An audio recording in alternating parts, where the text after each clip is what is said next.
যুবকদের জন্য একটা মাদ্রাসা আছে, সেটার নাম তবলিগ জমাত। তবে তবলিগ জমাতের মধ্যেও দুই ভাগ হয়ে গেছে।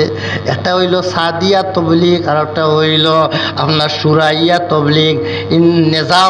ইন্তেজামিয়া সুরাই নেজামের তবলিগ যারা দারুল উলুম দেওবন্দকে মানে, ওলামায়ে দেওবন্দের পরামর্শ ফতোয়া মতো তারা চলে, এরাই হইল হকপন্থী।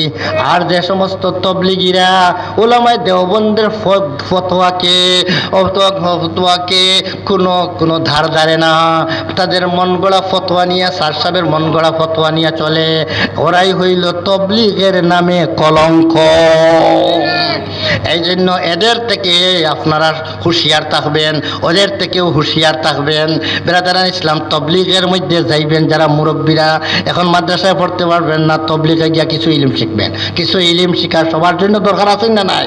তলবুল ইলমে ফরিদাতুন আলা কুল্লি মুসলিম, প্রত্যেক মুসলমানের জন্য ইলম অর্জন করা ফরজ, প্রয়োজনীয় ইলম সবার জন্য ফরজ। এই জন্য মাদ্রাসায় আপনি যাইতে পারবেন না, আপনি চলতা ফিরতা মাদ্রাসা একটা আছে, সেইটা হইল তবলিগ জমাতের মাদ্রাসা, সেই মাদ্রাসায় আপনি ভর্তি হয়ে যান।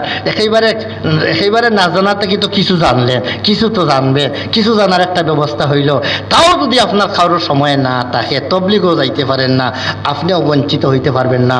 ওলামায়ে হক্কানির সোহবত গ্রহণ করবেন, ওলামায়ে হক্কানির কাছে মুরিদ হইবেন, বয়াত হইয়া ওলামায়ে হক্কানিকে আপনার মুর্শিদ মানবেন, এবং প্রত্যেকটা কদমে কদমে উনাকে জিজ্ঞাসা করিয়া চলবেন, হুজুর আমি এই কাজটা করব, কিভাবে করব? হুজুর এই কাজটা আমি করব, কিভাবে করব?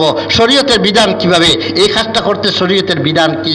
এইভাবে আপনি একজন উস্তাদ, একজন হক্কানি আলিমকে মুসলিহ মানাইয়া তাআল্লুকে ইসলাহি, তাকে বলে তাআল্লুকে ইসলাহি।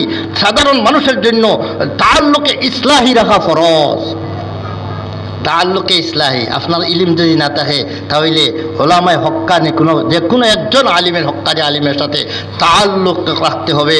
আপনার সংশোধনীয় সম্পর্ক, তার পরামর্শে আপনার জীবনযাপন করেন যদি, তাহলে আপনার জীবনটা কামিয়াব জীবন হবে।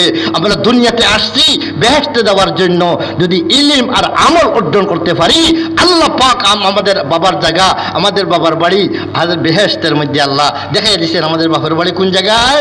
বেহেশতের মধ্যে। বাবার বাড়ি দখল করতাম চাই না। বাবার বাড়ি দখল করতে হইলে দায়িত্ব আদায় করতে হবে, যে দায়িত্বর নাম হইল ইলম আর আমল। এই দুই দায়িত্ব আদায় করতে পারলে বাবার বাড়ির মালিক হব। আল্লাহ পাক আমাদের সবাইকে জান্নাতে যাওয়ার উপযোগী যেন আল্লাহ বানাইয়া দেন। ওয়া আখিরু দাওয়ানা।